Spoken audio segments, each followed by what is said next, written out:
നമസ്കാരം, press live ന്യൂസിലേക്ക് സ്വാഗതം.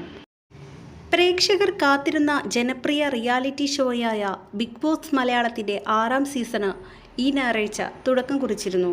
2 കോമണർ ഉൾപ്പെടെ 19 പേരാണ് 100 ദിവസം നിന്ന് 50 ലക്ഷം രൂപയുടെ 1ാം സമ്മാനം ലക്ഷ്യം വെച്ച് ബിഗ് ബോസിലെത്തിയിരിക്കുന്നത്.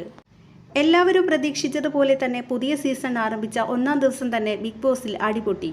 ബിഗ് ബോസ് വീടിനുള്ളിൽ ചില മത്സരാർത്ഥികൾ ഷോയുടെ കണ്ടന്റിനു വേണ്ടി സന്ദർഭങ്ങൾ സൃഷ്ടിക്കുന്ന കല്ലുകടിയല്ലാതെ ഒരു ഭേദപ്പെട്ട തുടക്കമാണ് ഇത്തവണയും ലഭിച്ചിരിക്കുന്നത്.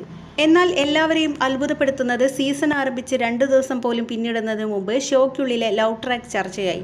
കമൽ സംവിധാനം ചെയ്ത പ്രണയമീനുകളുടെ കടൽ എന്ന സിനിമയിലെ താരം ഗബ്രി ജോസും ബ്യൂട്ടി വ്ലോഗറായ ജാസ്മിനും തമ്മിൽ ഷോയിൽ ലവ് ട്രാക്ക് പിടിക്കുന്നുണ്ടോ എന്ന മത്സരാർത്ഥികളിൽ ചിലരിൽ സംശയം ഉടലെടുത്തു.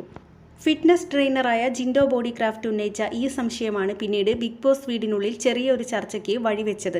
ഇക്കാര്യം ഷോയിലെ മറ്റൊരു മത്സരാർത്ഥിയായ രതീഷ് കുമാറിനോട് വ്യക്തമാക്കുകയായിരുന്നു. ഒപ്പം ജാസ്മിനും നോറ മസ്കാനും ഇവരുടെ ചർച്ചയിൽ പങ്കുചേർന്നു. നിലവിൽ അവർ തമ്മിൽ യാതൊന്നുമില്ലെന്നും ഒരേ തരത്തിലുള്ള ചിന്താഗതിയുള്ളവരാണ് തങ്ങളെന്നും ഗബ്രി രതീഷിനോട് വ്യക്തമാക്കി. തങ്ങൾ ലവ് ട്രാക്കുമായി മുന്നോട്ട് കൊണ്ടുപോകേണ്ട യാതൊരു ആവശ്യമില്ലെന്നും ജാസ്മിനും പറഞ്ഞു. കൂടാതെ തങ്ങൾ ഒരു ദിവസം കൊണ്ട് ഒരാളോട് ഇഷ്ടം തോന്നുന്ന വ്യക്തികളല്ല എന്നും ഇരുവരും പറഞ്ഞു. എന്നാൽ ഭാവി ചിലപ്പോൾ ലവ് ട്രാക്കിലേക്ക് വരാനുള്ള സാധ്യതയും ഗബ്രി തള്ളിക്കളയുന്നില്ല.